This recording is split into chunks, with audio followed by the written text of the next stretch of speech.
To delete your Steam account is quite easy and simple.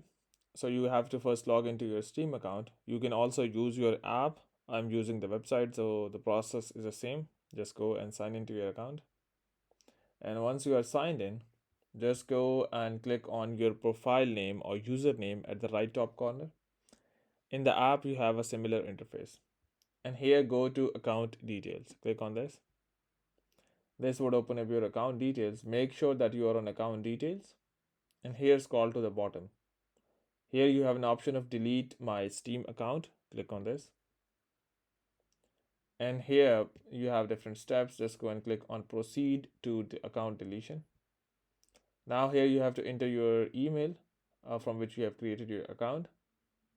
If you have a phone number provided to the Steam earlier, just go and enter that.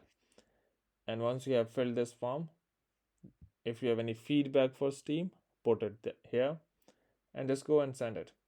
And once you send it, the Steam support team will get in contact with you for your account deletion. So you have to fill this form with the email and the phone number if you entered that to the Steam. And yeah, the process will of account deletion will start. So hope this video will help you, but before you go, please like, subscribe and share. Thank you.